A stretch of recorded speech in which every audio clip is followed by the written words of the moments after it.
Okay, we'll call the PPJ special meeting to order, and everybody is present. So Janet, if you want to just note that we're all here. We don't have minutes to approve for this meeting, and is there anybody in the public that would like to make a comment? Anybody in the public? Anybody in the public? Hearing none, we'll move on to our business items.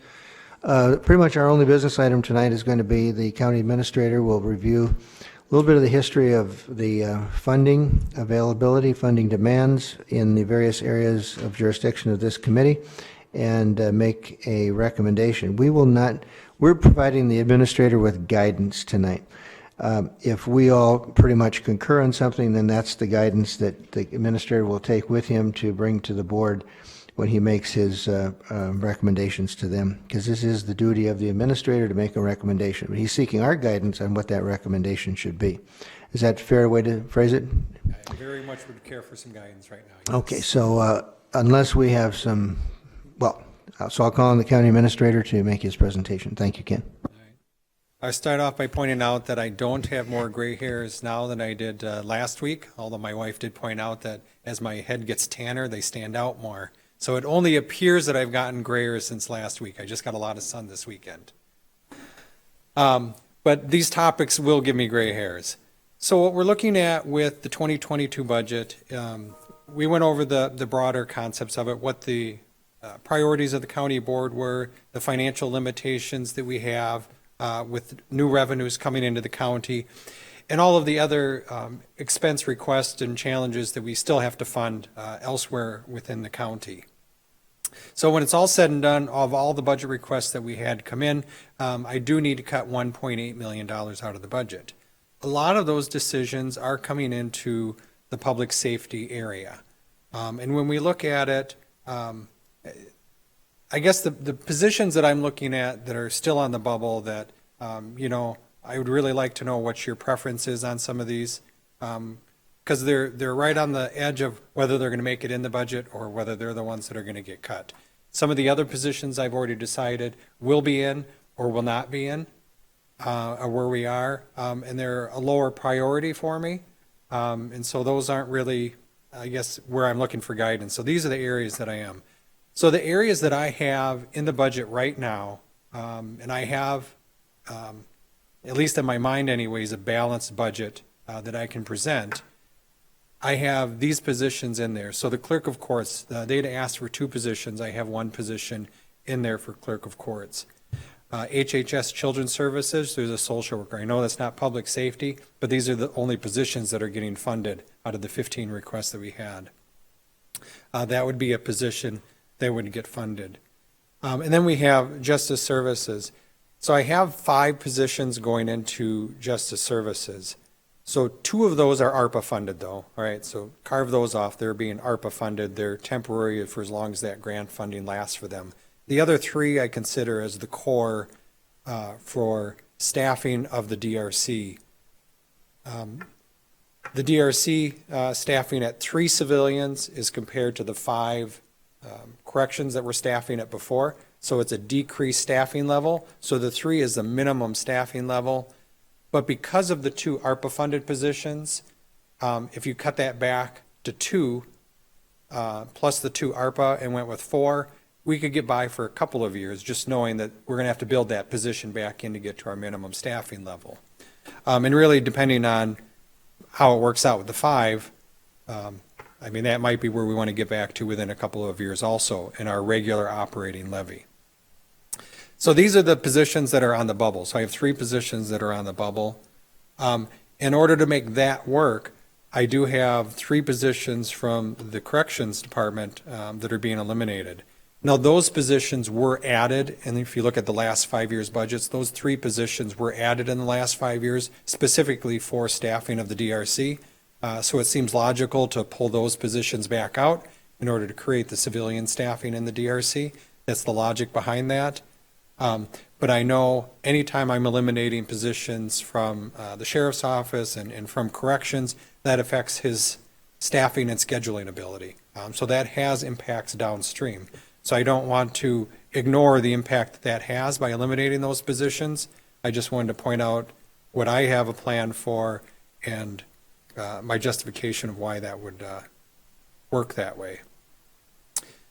So that's how I have the budget balanced right now. We got into contract negotiations, and there's a couple of issues within that contract negotiations that have fiscal impacts that I don't have budgeted right now. One of those are 12-hour shifts. So a 12-hour shift creates additional FTE labor hours because we go from 2,080 labor hours per year for corrections and for patrol to 2,184 labor hours in a year on a 12-hour shift. So that 104 multiplied by all of those deputies creates 3.17 worth of FTEs.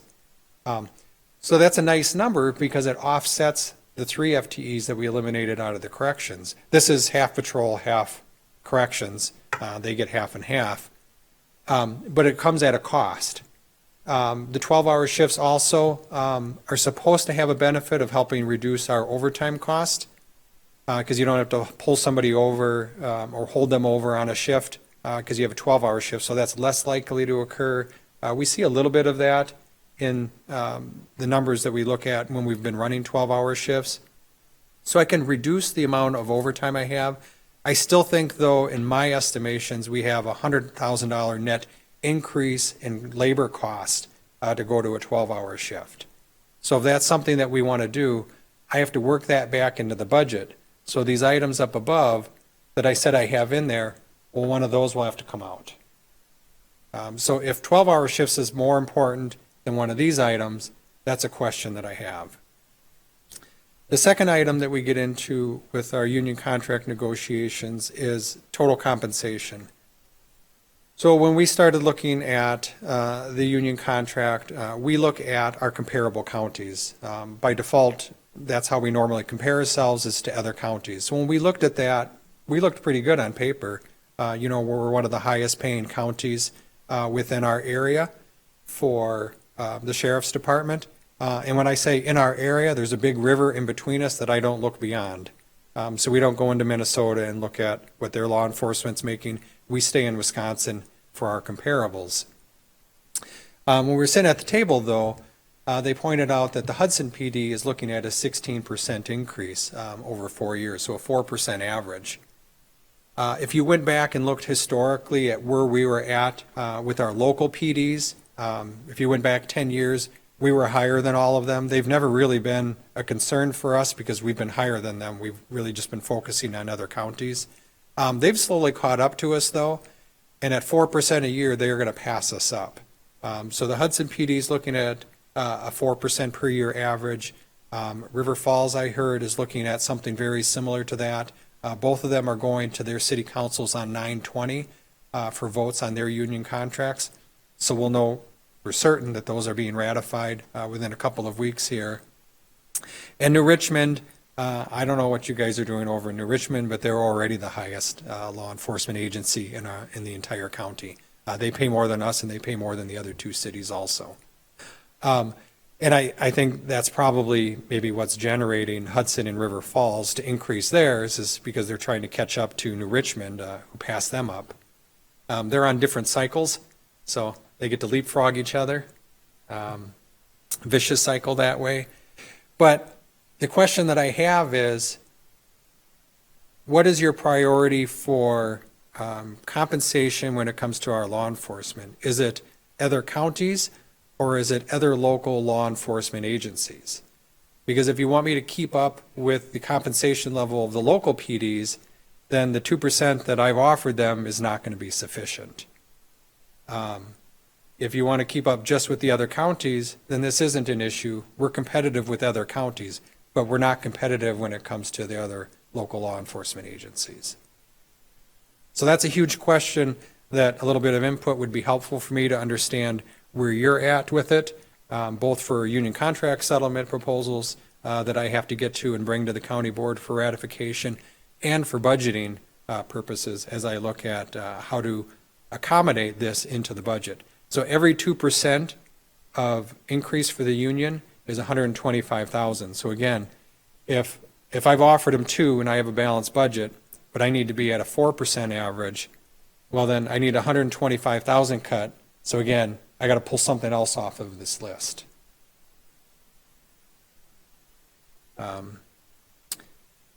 So Do you those want- are the, do you those are the want- questions that I have. Do you want reaction as you raise questions?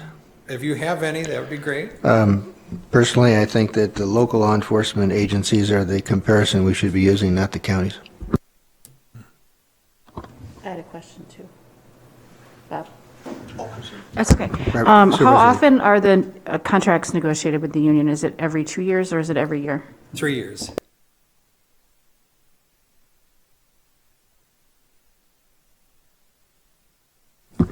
Supervisor? And then what year are we on the cycle compared to, and do you know what the other cycles are for the other local agencies? Sure. Okay. So you can negotiate a different contract term. Generally, 3 years, though, is what they are. And we've been on a 3-year rotation for many decades, probably here. So we're on the 3rd year. So 2022 is a new contract year for me. So we're in negotiations right now with the union to determine 22, 23, and 24 years. So Hudson and River Falls appear to be on the same cycle as us, and New Richmond is 1, maybe 2 years ahead on that cycle. I think they have a settlement through either 22 or 23 currently recorded.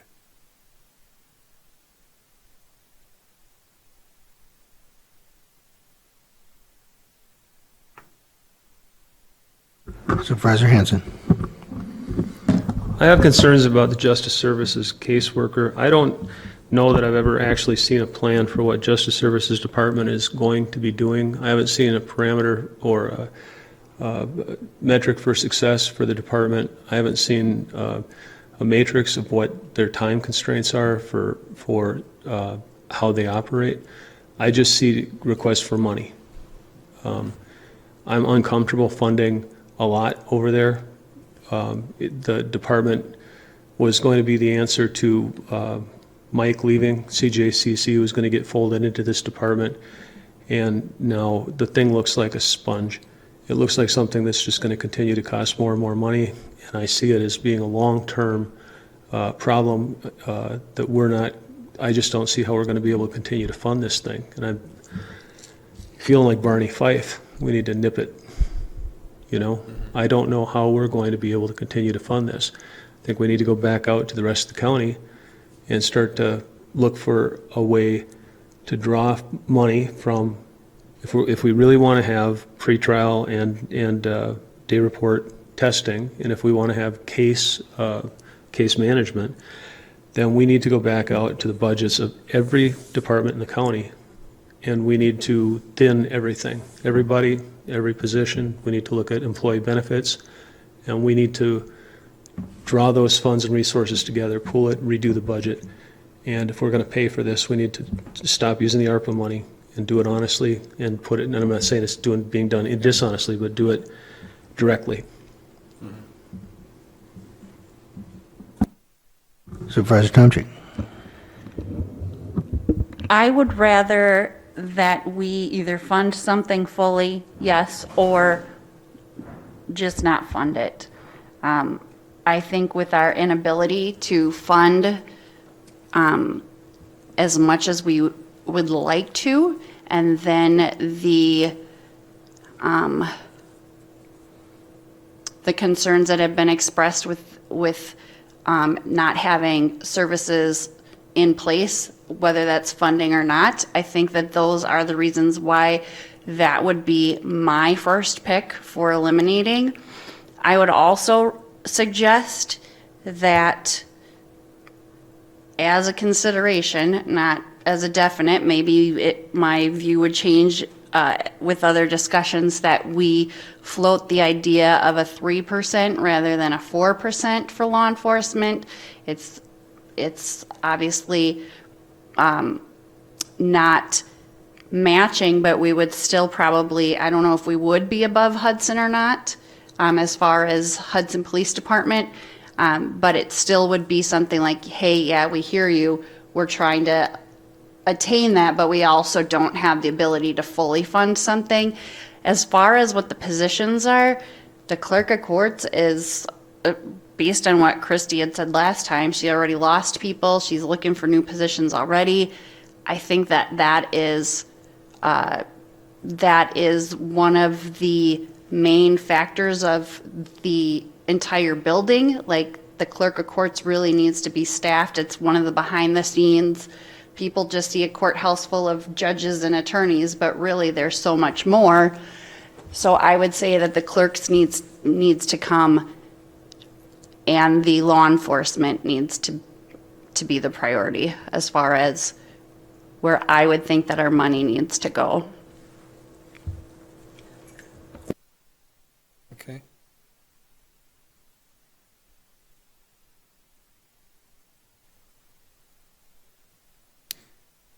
So when we started, Bob and I sat down last week and we talked through some different ideas. So one of them is, if we have these two additional requests and law enforcement is one of the priorities, then two of the positions up at the top have to come off of that list in order to make it happen.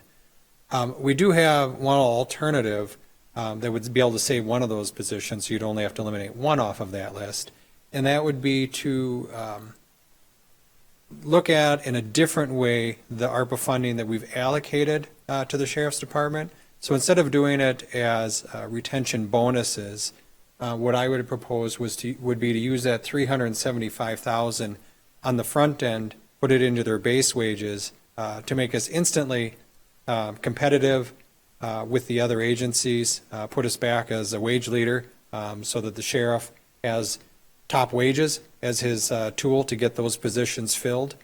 The downside of doing that, though, is when you use one-time money to fill an operating budget, you create a structural deficit for 2023. So that $375,000, I'm going to have to pay it out of operating in 2023. So that's automatically claiming, almost half of what would be this year's net new construction number in 2023. So that structural deficit is going to have an impact on how we prioritize budget expenditures for 2023. Because I'm already committing such a large chunk then into law enforcement. But that would save the one position right now that we'd be able to continue to fund, one less that we would have to cut. And it would be a bigger impact for the Sheriff's Department in order to start filling their positions.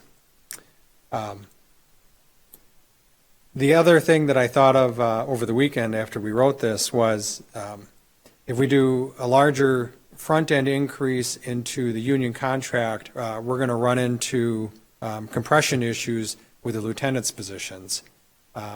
So by raising up the patrol and the investigators and the corrections divisions, they're going to run right into the lieutenant's wages. And then if we increase the lieutenant's wages, then they're going to run into the captain's wages.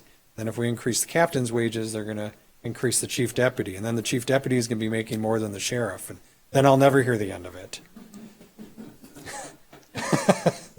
So, well, that's mostly from the chief deputy, but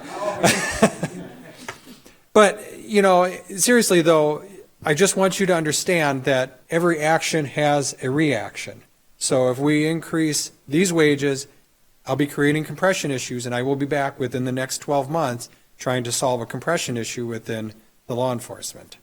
So I just want you to know so that you don't come back later and go, well, I didn't know that was going to happen, Ken. Yes. Ken, and it's not only the compression issues within law enforcement, you alluded to it, but you are really restricted next year on what you'll be able to say yes to. Do you want to amplify on what that is probably going to be next year if we were to fund these positions, as I say, 2 out of 3 this year, and do what else, the other things you said? What's the downside for the other people in the county next year? Yeah. So if we're committing $375,000 of 2023's money already, that's going to impact the ability for what our 2 priorities were this year of health insurance and compensation.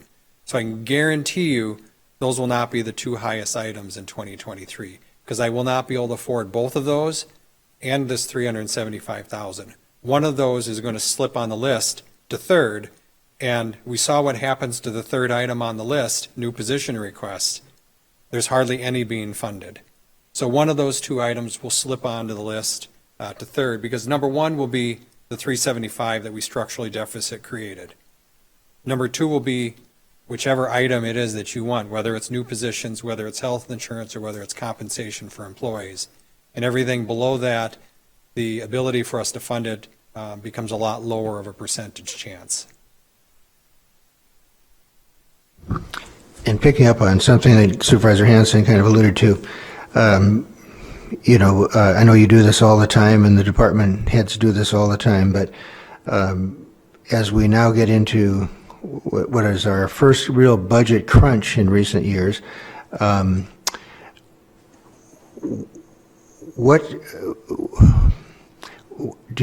we will be getting more ARPA money next year, another $8 million. And presumably that could be utilized in ways that could further defer when the bad news has to happen. But it still has to happen at some point in the future. But if you were also to do a complete review top to bottom of I think Supervisor Leaf mentioned this before, what's mandatory and what's discretionary, and what do we have to go through a prioritization of the entire county sometime in the next half year, let's say before the next budget cycle, to see if we could get around the problems you just raised. So I guess I raised the ARPA issue for next year, the ARPA issue even for this year, if we could revise some of the decisions we made earlier, which we haven't voted on at the full board, and whether a full top to bottom review might spring additional monies. That's a big question, I know, but I'll stop.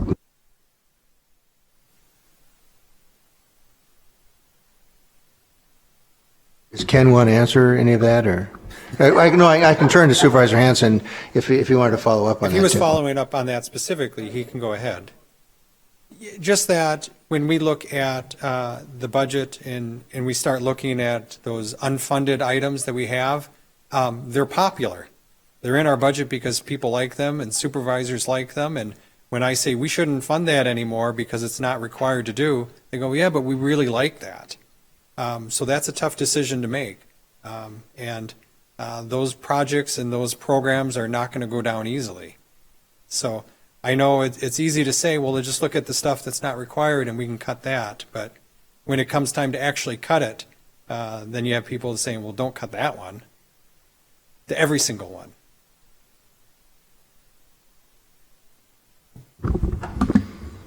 So there's some things that come to mind if you want to do some cutting. We've got a part-time ADA for, 35 grand we could cut that we added in 2014 because there was a heroin epidemic.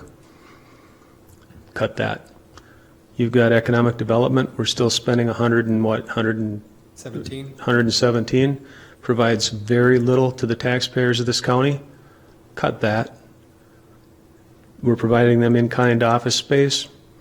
Cut that. There's a couple of good ideas. This day report center is kind of a luxury. Cut that.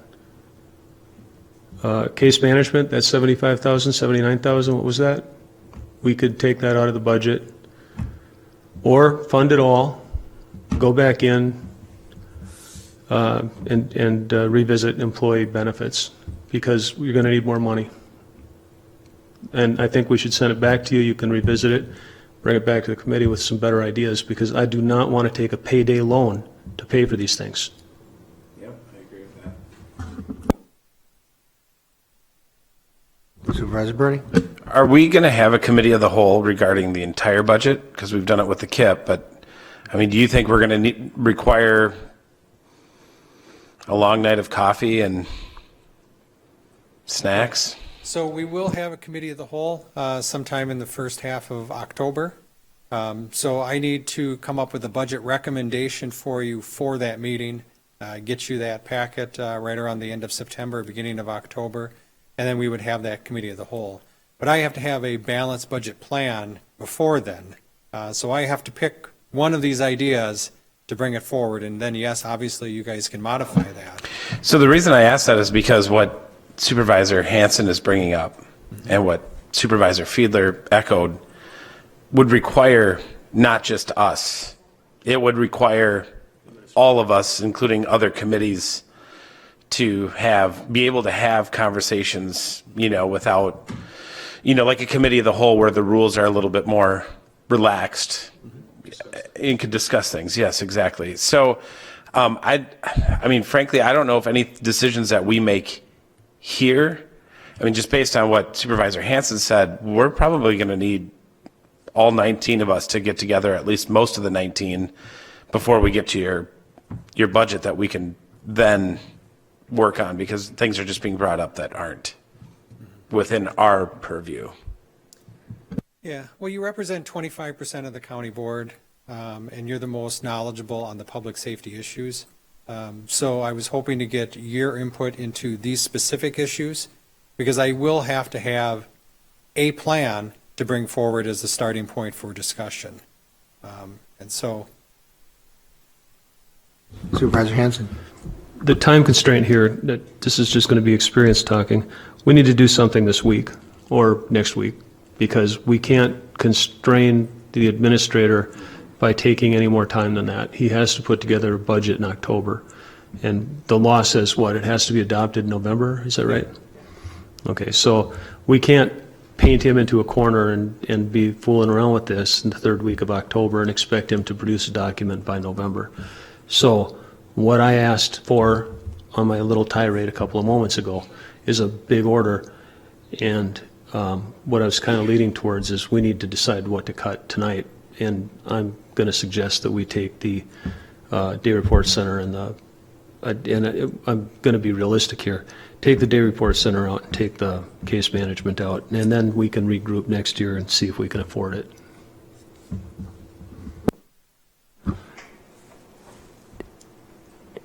I'm going to try to summarize something, and please correct me if you think I'm wrong.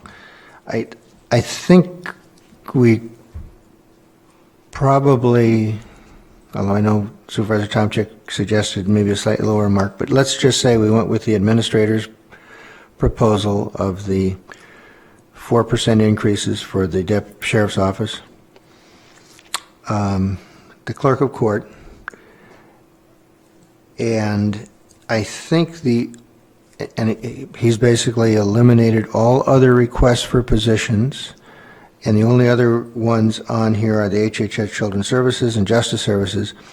My only disagreement with anything that's come up tonight might be with Supervisor Hanson, and I think that the DRC position is vital, and it follows through on a lot of work that was done in the spring and early summer by another special committee that was made up of the judges, the district attorney, myself, several of the administrators, several other people, where we were trying to move generally toward a system where those people who are in the criminal justice system aren't necessarily headed for jail if they're not dangerous, but we try to otherwise test them so that the judges can release them on bond and they can otherwise be monitored by the sheriff. But to do all that and to manage that, we need that fifth position. And we think long-term that will save money, jail space and other things, but it's a legitimate concern, whether we need it now or later. But just if you think I've captured it all but for that DRC position, maybe I could throw that out to the committee and you could just say that could be the guidance to Ken, and then we could decide whether we either agree with Supervisor Hanson to not go forward with the fifth position, or we go forward with it now and continue to provide the guidance to this administrator that to look carefully at the need for that position as we go forward into the future if we were to add it now. Did that fairly capture it? And if it did, that maybe left just the one decision, Supervisor Hanson, as to how we pursued the fifth position. So I just throw that out then, and your comments are welcome. And I know we have some people in the audience who also have strong knowledge about that, and maybe if we needed to, we could ask them for their further guidance about their needs, but I'll defer.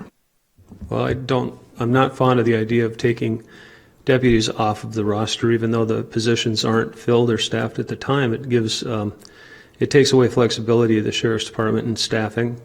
Those positions could be shifted to those patrols that he's requested. He's not really talking about adding people to a patrol position. He's talking about shifting those FTEs from the jail to the road in a patrol. And I've always liked that idea. However, it's expensive. And like I said, I don't want to take what I'm thinking of as a payday loan with ARPA funds to pay for that, because it puts it as a deficit next year.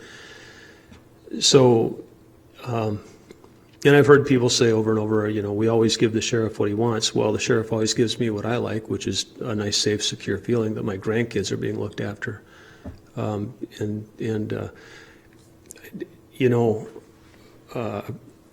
We took forever to get the command post. We took forever to get the boat. We don't just always cave into the sheriff. We take our time to give him what he wants. It's been 15 years since we've given him another patrol. It looks like it's going to be probably 16 or 17 years before we actually get him another one. And that it's kind of a tragedy to me. So let's do what we need to do, but gee, I hate to do this on the ARPA money, the free money. We need to figure out a long-term solution, and I don't see what it is. I really don't. So what's the solution here, Bob? Or anybody? Well, maybe if it's not inappropriate, maybe if it's with concurrence of everybody, and I don't want to surprise anybody, but would the sheriff or Judge Nordstrom care to make a short comment on where you feel your priorities are based on what we've said and what you'd like to see, and the upsides or downsides of some of those choices we're on the verge of making? Judge Nordstrom. And you can join us here if you'd like, Judge, or up there. Either way, whichever is more comfortable for you.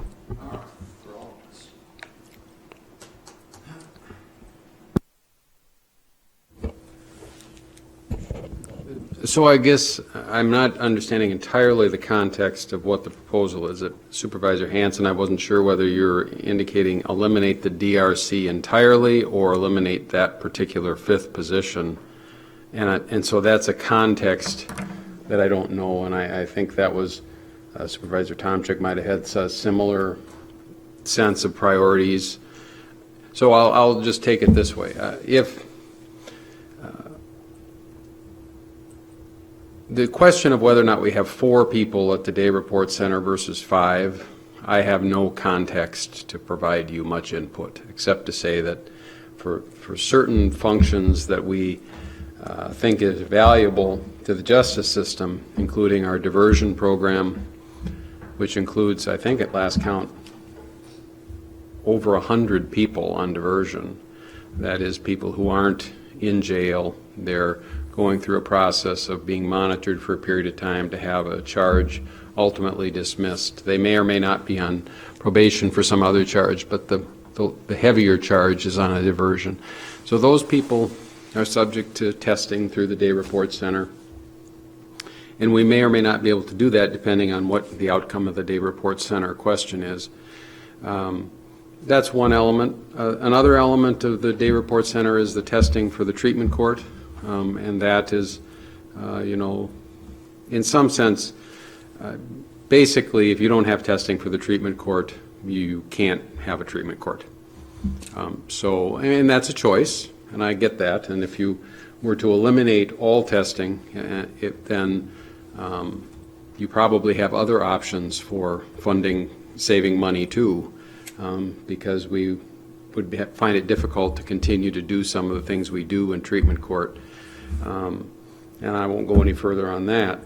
And then there's the pretrial services themselves in terms of the bonds. We talked about that. There's 24, 25 people that are being tested right now on bond. And there probably should be more in terms of from a public safety point of view. But that being said, there are counties that don't test, okay? And there was a time when we didn't test. So we could choose to be that county too, and I'm not, that's a policy decision. But it does have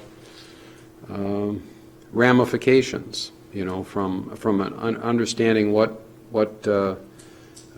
accountability we have, whether or not judges, if somebody's being tested, might be more likely to believe that a defendant is more likely to return if there's an that is return to court, so there's an accountability that comes from a periodic testing, and then that has a sense of where a judge might be more willing to lower or eliminate cash bond requirements because we have some assurances that they're not out using and not paying attention to coming to court, et cetera, which is an issue. So to that degree, there are people that aren't in jail, and there are people that come to court when they need to, perhaps a little bit more frequently, and all of this is sort of. I don't have a study to show you that that's the way it is, but it makes perfect sense to me, and just in the people that I deal with day to day in court, that if they're staying sober, they've got their head about them to work with their lawyer and to come to court and try to resolve their case. Whereas if they're out using, we lose them for months and they're out on warrant status, and that costs the whole system. So from that point of view, that's what I'll say about day report center testing. I'm not sure whether we're talking about eliminating it. I will reiterate, what Judge Needham indicated to the committee before, and that is, it's not really something that the judges are comfortable with half measures on. We need to be able to, and I think Supervisor Tomczyk talked about that, either do it or don't. But halfway doing it means that we've got to figure out which folks are the lucky winners to be tested versus the ones who might be in a similar situation on the face of it that don't get tested. And to me, as a judge, that's just not fair. So, Judge, I don't want to cut you off, but Sheriff, would you have a comment on any of the things we've had, and then we'll try to bring this to a head.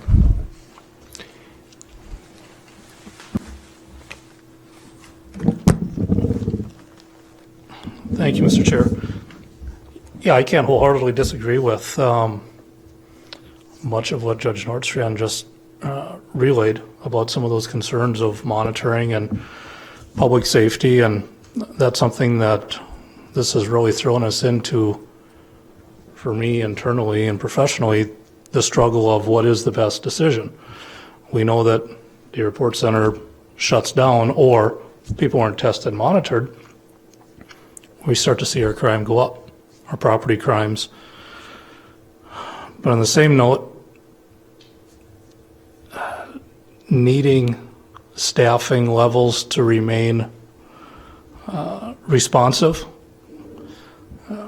proactive. I mentioned it last time, we have become very reactive as opposed to being able to get out there and do more proactive patrol.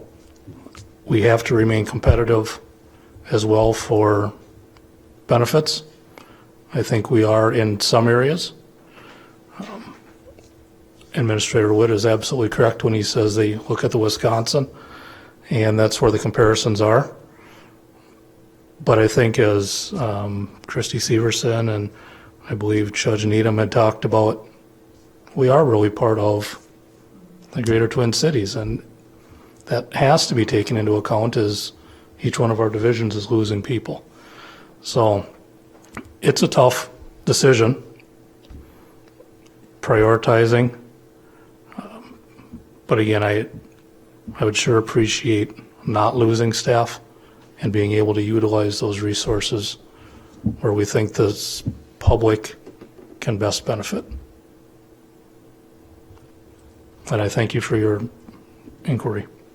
Thanks, Sheriff. I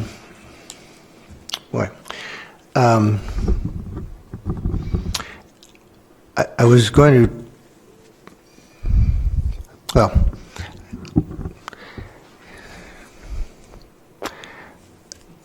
let me just throw it on the table then, that the suggestion, and this is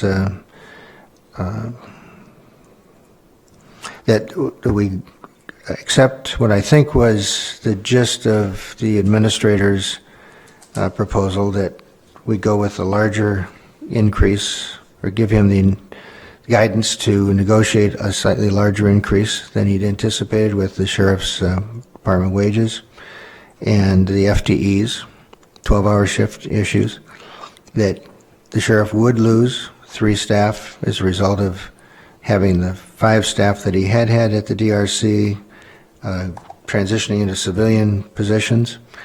I'm going to recommend that we go with the 5th person in Justice Support Services, but I was going to just suggest or ask the supervisor or administrator. We've talked a lot about coordination with Health and Human Services, and whether some of the folks there that do things that are very similar to what happened down in DRC could be utilized more efficiently or in a way that might not necessitate that 5th person. But I'm going to make the proposal we stay with the 5th person and that we do go with the ARPA funding for the positions that we are also funding there and take the deficit next year. So I'll throw that on the table and we can go to, again, we're giving guidance to the administrator, but the only way I can figure out how we can solve it is if we have an amendment and take a vote on it and then decide what we do. So those seem to be the issues. How close is that to your option B? I'm sorry to cut you off, Shelley. Yep. It's basically option B, right? Yeah, it's option B with the one change. I think we had originally talked about eliminating the Children's Services social worker. This is instead eliminating this Justice Services pretrial caseworker. That's the change to option B.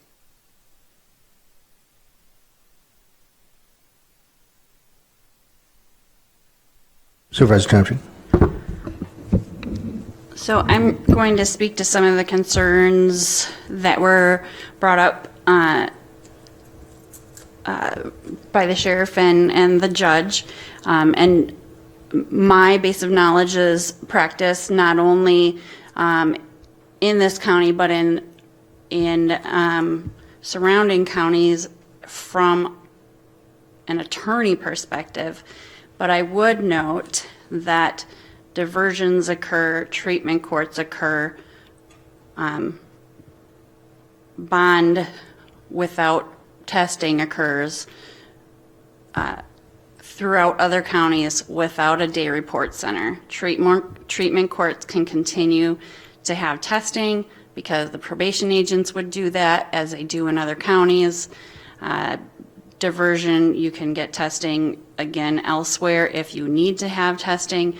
As far as bonds, granted, that doesn't mean that we would be able to test everyone, but at the same time, the evidence-based decision-making model, which is what the standard is, says that we don't increase our involvement and mix populations of low-risk people on potentially bonds who aren't convicted of crimes with the high-risk people of the felons in treatment court, because that increases recidivism for the low-risk people.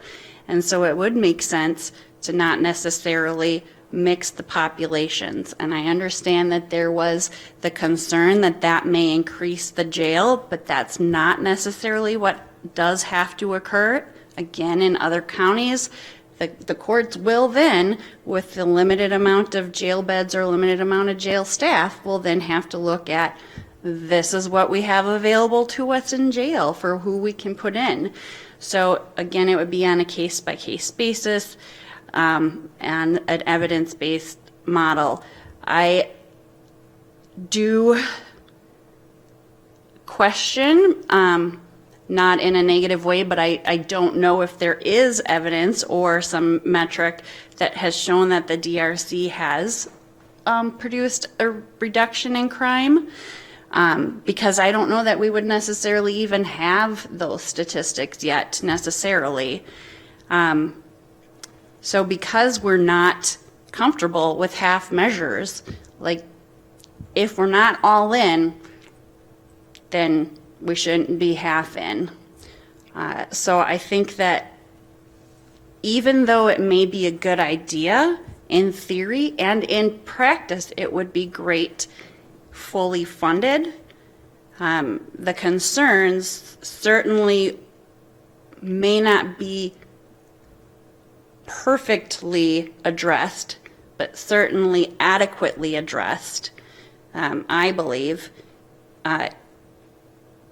to continue testing or other measures of bond, even without the day report center. And while I see that there is benefit, when we're looking to balance a budget, we have to consider, if we can't say, great, I would love to pull another 250,000 or whatever it is and just make it like superb. When we've got what we've got, we got to work with what we can.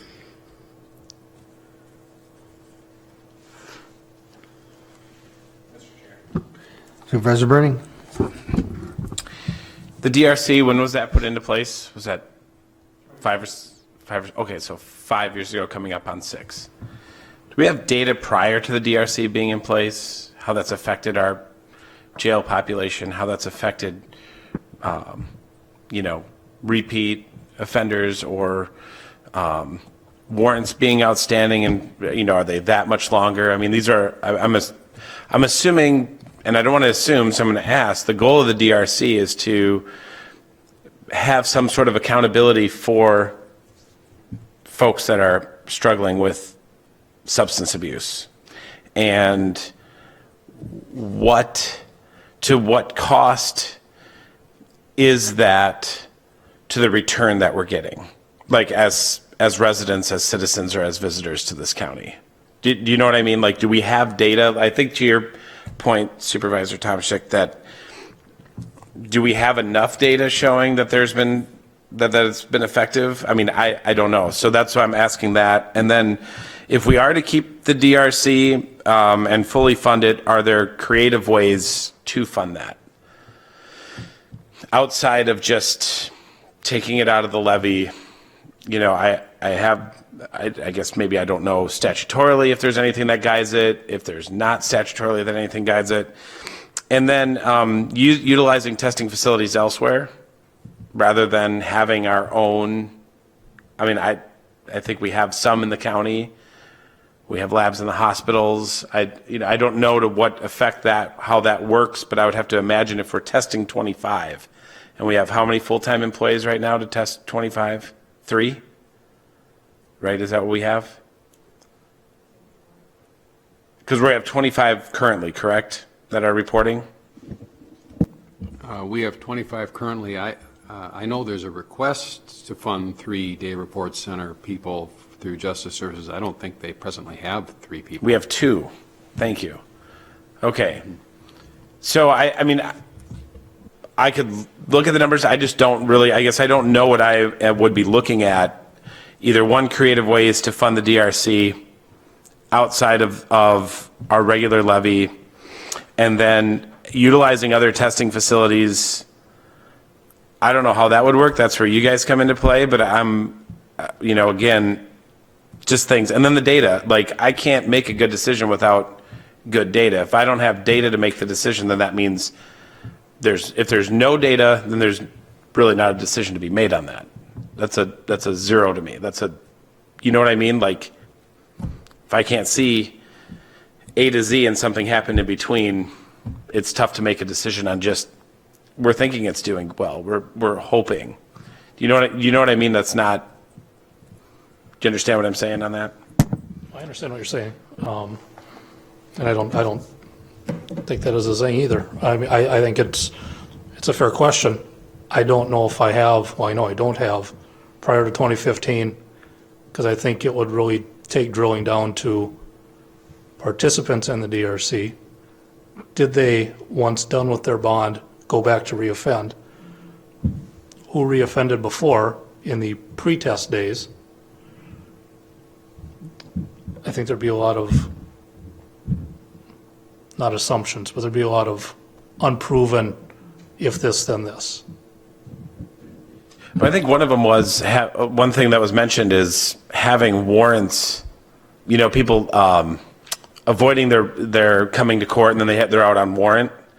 That's measurable, right? I mean, we know who has a warrant out there and who, has been out there for 6 months on warrant because they didn't, go to court, right? That's what we're looking at. So I think that is some, tangible data we could look at, how effective has it been on that piece? Because, yeah, we didn't have testing prior to it, so there's nothing to point at, but there is that piece, I think, that we can look at least somewhat.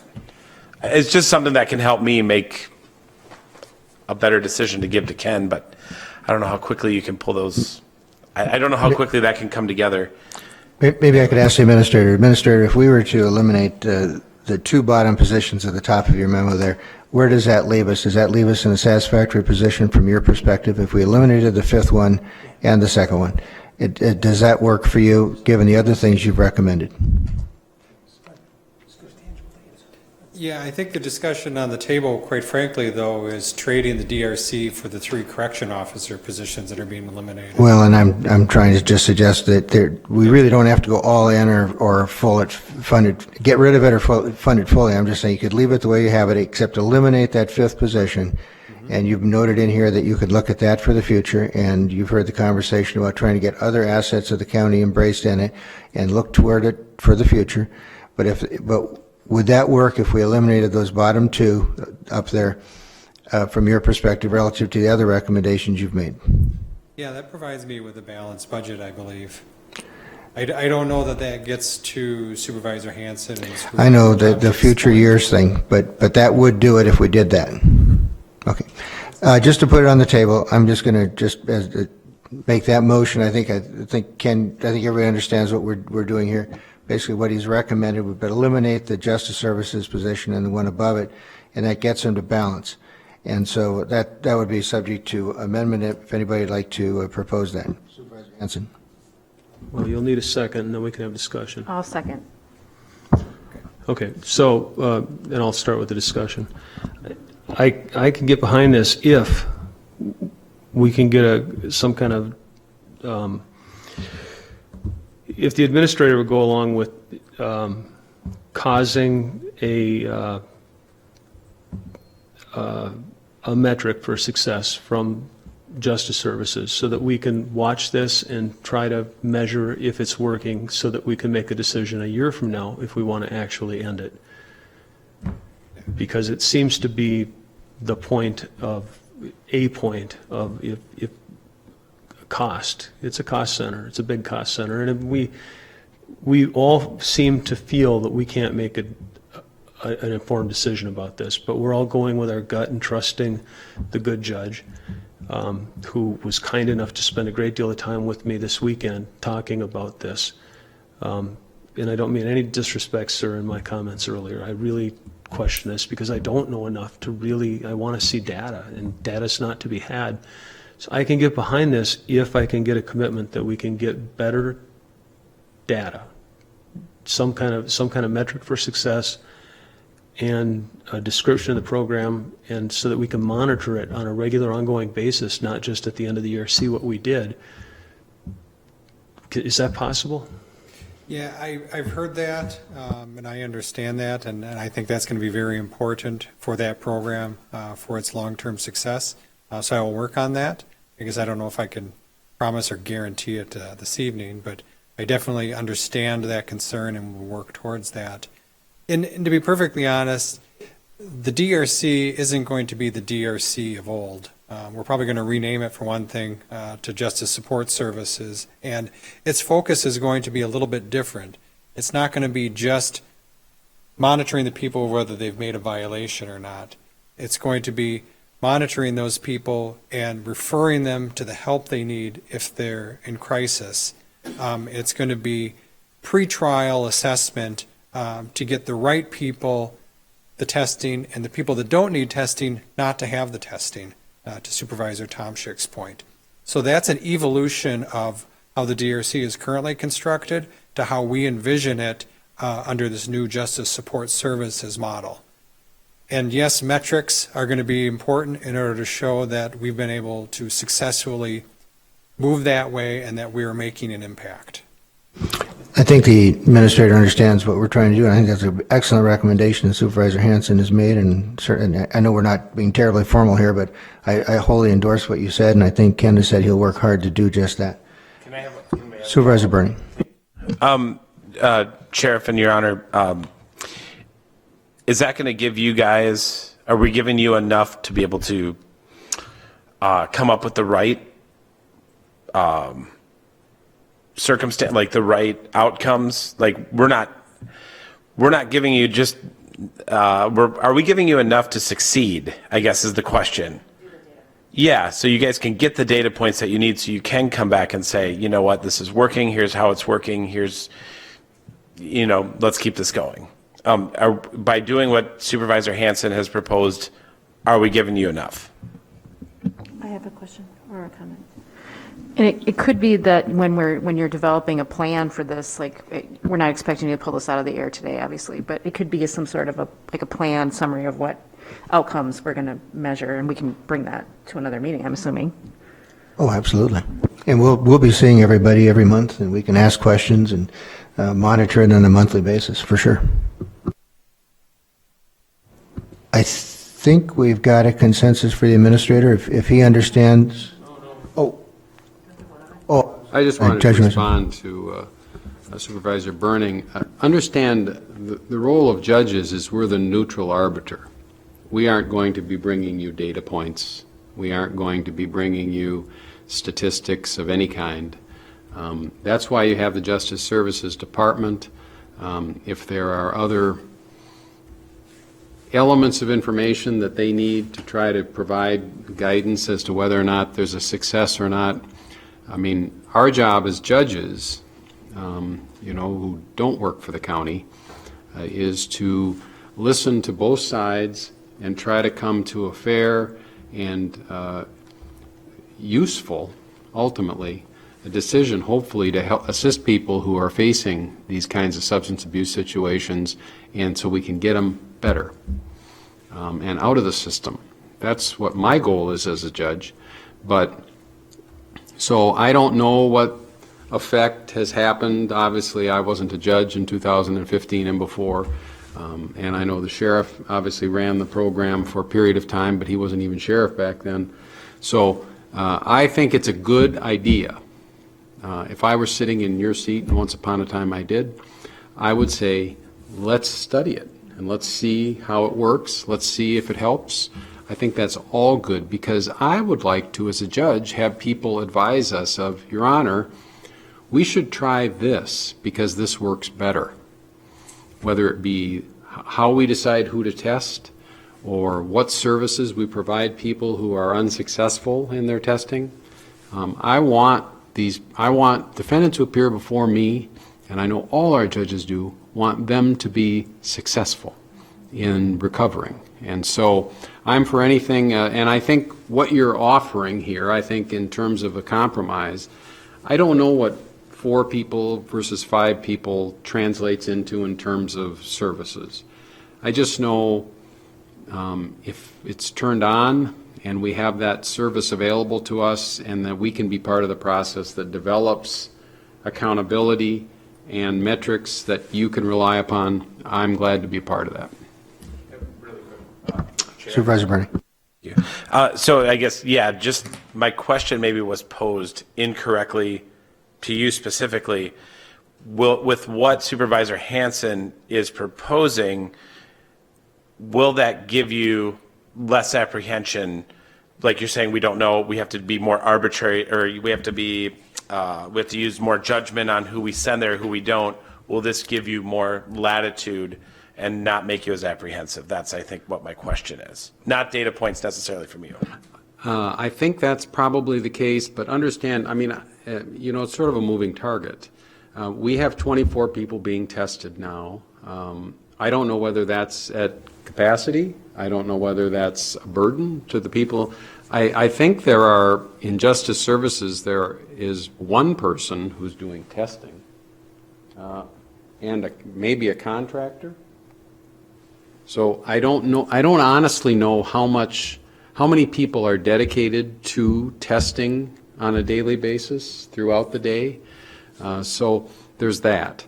So I can't really judge, but I can say having 4 people engaged in trying to create that level of accountability and get people to services at the Department of Health and Human Services sounds like a great idea to me. As a matter of fact, I think part of the at least the suggestion is that there may be ARPA money used to create positions in Hess to support this. So if you're going to spend money in Hess to create positions for referrals from Justice Services, you probably better be able to do referrals, or else don't spend the money in Hess. That would be another option. But anyway, I think we've got an idea, and I think it could work, but I just don't know the specifics.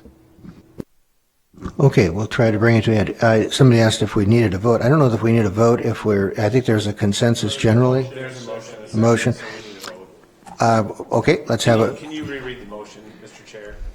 I can Okay. paraphrase if you like. okay, why don't we let the administrator, I want to know what I'm voting on. Yep. So what you prioritized for me was 12-hour shifts and union contract compensation. So those two items I'm going to work on building into the budget model. In order to make room for that, I'm going to use the first part of option B here.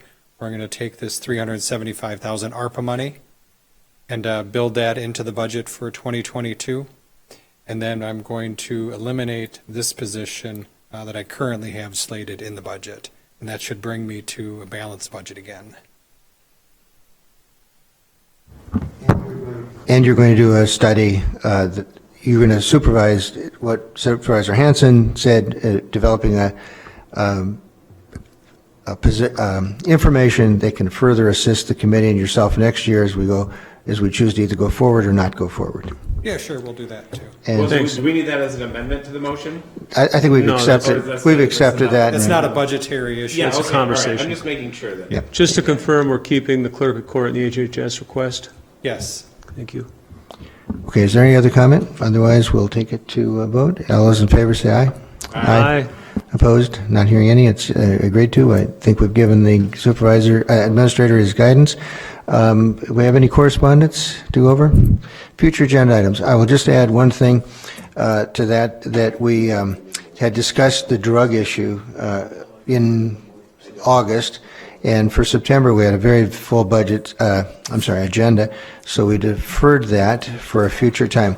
I've since spoken with the HHS Board Chairman, Dave Osnes, and I've talked to him about one of the options we had discussed was both of our committees looking into it to some degree. We haven't defined how that would be done, but looking into it jointly, because we both have very important issues from public safety and public health in the drug issue. And he and I are going to meet on Friday after our ADRC meeting to talk about it further with Bob Rohrt and others.